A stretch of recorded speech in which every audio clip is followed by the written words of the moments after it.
Welcome to Pick Up and Deliver, the podcast where I pick up my audio recorder as I leave the library and deliver an episode to you while I walk home. I'm Brendan Riley.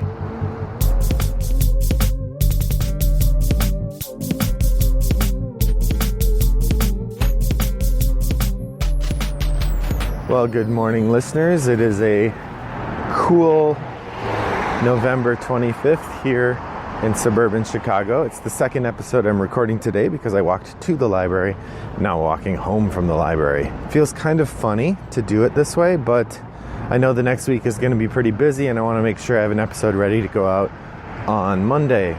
So I'm actually recording this just a few minutes after I recorded the Thanksgiving episode. I know you can't believe the weird time travel that this show causes. Well, get over it. Anyway, so I thought today I would talk a little bit, I enjoy making lists of games, and I enjoy talking about games we have, and I was thinking about games that I've played a few times, maybe even just once, and how I can talk about them with great enthusiasm. Brass would be a great example. I've only played that a couple times, but it so captured my imagination that it has maintained its presence in my mind long after I've played it, to the point where I'm embarrassed that I haven't played it, given how important it is to me. And this is true of a number of games. But there are other games where I grab onto something and I think they're really neat or fun or something, but for whatever reason they don't really lock in a permanent way. I guess that's the best way I can put it. And so what I thought I would talk about today is the experience of those games, particularly in the context of trying to trim my board game collection. As you know, one of my long-standing needs or goals is to reduce the size of the collection because I keep getting new games. And I love getting new games. Getting new games is a huge part of the hobby for me. But I don't have endless room. I can't just keep getting new games. I have to get rid of games as much or more than I'm keeping them. Right now I have to get rid of games more than I'm keeping them. Eventually it'll have to be as much, one in, one out. But I'm really bad at that. I'm sentimental.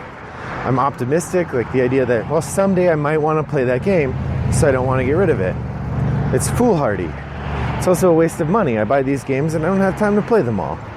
So I really should be trimming the collection down to games that I actually will get to play and enjoy, and recognize I don't have time to play everything, and there's no need to play everything. And keeping a game that I've played a couple times but I'm never going to play again is silly. And so that's what leads me to get rid of some games. For instance, Colony, the Bezier games, designed from Ted Alspach. It was a fun game, but I'm done. I don't need to play it again. It's gone. On the other hand, some other games I have fond memories of. I think they're interesting, and I want to see if I want to play them again. So, like, for instance, I think I mentioned that I got to play On Her Majesty's Service, The World of Smog, which is really an abstract puzzle game set in this elaborate fantasy universe. And it's a fun game. It's dramatically overproduced and really interesting.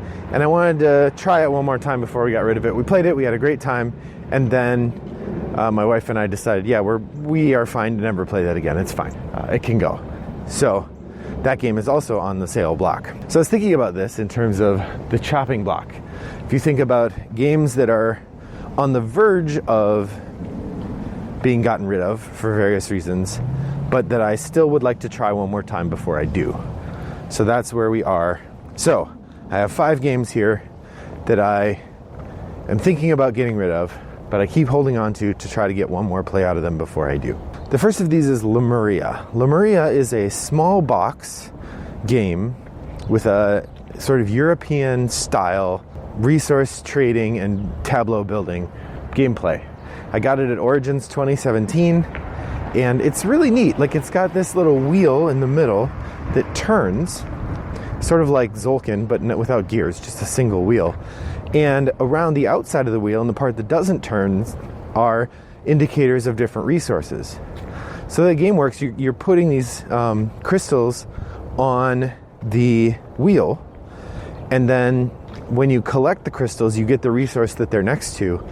But since the wheel turns, the resources available to you change with each turn or each round. So that's pretty interesting. There's also these buildings you buy that give you special powers, and it's an engine builder in that way. And I really liked it when I played it. Played it with my wife though, and she was pretty lukewarm on it, but I really liked it. So I'd like to try it again before it goes on the chopping block. We have the Reiner Knizia game, Lord of the Rings. This is an early cooperative game, which I think is really fun, but every time I've suggested playing it, it hasn't gotten much love in terms of getting played. So this is a game I would like to play again before I get rid of it, and then I imagine it'll probably go because I don't think it can compete with the other co-op games we have in our collection. Redacted. Oh, this one hurts me in the heart to think about getting rid of this. It is a game about spies. It's essentially, imagine the heist sequence from the first Tom Cruise Mission Impossible movie, in which they break into an embassy during a fancy party and steal some stuff. That's what this game is. You're breaking into an embassy during a fancy party, trying to steal some stuff. The thing is, you are part of a team with up to 2 other teams, so a total of 6 players, of spies trying to steal some stuff. And you don't know which team the other spies are on. So you can tell which people are spies, but you don't know what team they're on. You don't know who your contact is. And you're supposed to try to find the briefcase with the papers in it, and then call a helicopter to the roof, and then go up to the roof and get away. But there's other people who could plant a bomb and blow up the helicopter, or there are people who could kill you or wound you and take the briefcase. And it's really neat, but it's super complicated. The rules are very hard to get through. The 2 times we played it, it was kind of a disaster. But it was really interesting and fun, and I don't want to get rid of it. It also was the first game I got from Luda Creations. I've gotten a couple others from them, and I really like the way they run their Kickstarters. Although I have to say I haven't been too impressed with any of the games I've gotten from them. Perhaps the best one is Pocket Imperium, which is a 4X style Twilight Imperium game stuck inside a little pocket-sized game box. That one I really like. Redacted, emotionally I really like it. Physically I don't know if it's a great game, and I don't think it's going to get played. So it's silly to keep keeping it. So that's Redacted. Now these last 2 both go into the category of games I think are probably pretty good, but the rules were so hard I had trouble getting them played the first time, and then I had trouble getting them back to the table such that they've gone cold and I would have to relearn them. So the first of these is Apocrypha, the adventure card game. Now this is one that I had for a while, and I kept trying to learn it, and it was so daunting that I would put it away, and then I would get it out again and try to learn it and put it away. Finally I got it out and played it, and it took me a long time to play what should have been a relatively short game, and I still didn't really understand what I was doing, and I put it away again. But it feels like there's a great game there. It feels like it. And the people who like the game really like the game. So I'm tempted to keep trying, and I want to try one more time before I get rid of it.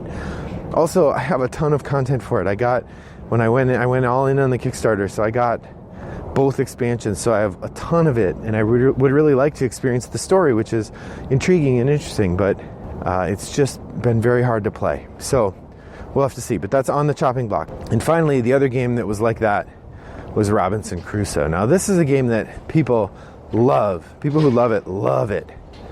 But I found it really difficult to learn. I tried. A buddy of mine both read the rule book, and we watched the Rodney Smith How to Play game video, and we played it once, and I think we missed a couple key rules because we got killed when the hurricane showed up or something, and we couldn't figure out how to build a roof, and it was very difficult, and not difficult in a really fun way. But it feels like there's a great game there, and I think the theme is so incredible, and the way the game plays is really neat. I just couldn't figure it out. So that's a game that I've been holding on to with the idea that I want to play it one more time. So those are games that are in my collection that I think of as being on the chopping block, meaning I'd like to play them once more and evaluate whether they're worth keeping or not. And if not, out they go. So maybe I need to do that with all my collection. Go through and put them in categories of obvious keeper. What would those categories be? Obvious keeper, keeper for the collection, keeper for occasional play, chopping block, and then get rid of. The keeper for collection would be I've taken a habit of collecting Martin Wallace games, for instance. So I don't see myself getting rid of any of those, even the ones that I think aren't that great. So like that's an example of like keeping for the collection. And actually Redacted sort of fits that way as well, because I am a big David Turkzy fan, although maybe I'm not. I've played a couple of his games that I really, really like, but I've played several that I thought were just okay. So maybe I'm not as big a David Turkzy fan as I thought. It's just a name I grabbed onto early. I don't know. I'll have to ponder on that. I mean, the Carl Chudik games, for instance, I definitely would want to keep all of those. Although technically, I guess, Impulse was a gift for my daughter, so that's technically her game, and if she wanted to take it, I would have to let her, I guess. So that's the chopping block games for me. I'm curious to hear, do you have any games that you're thinking about getting rid of, but you aren't sure? Like, this is the big... It's not just games you want to get rid of, but it's games you're thinking about getting rid of, but you're not sure if you should or not. It's a kind of middle ground. They're edging toward being gotten rid of, but you aren't sure whether you get rid of them. They are on the chopping block, so to speak. See how I did that? I cycled back to it. So, I look forward to hearing from you about that. You can tell me about those games over on Board Game Geek Guild 3269. Where my username is Wombat929. You can look for me there. We have the guild where we all chat with one another about what's going on. Okay, and until next time, thanks for joining me. I hope your next walk is as pleasant as mine was. Bye-bye.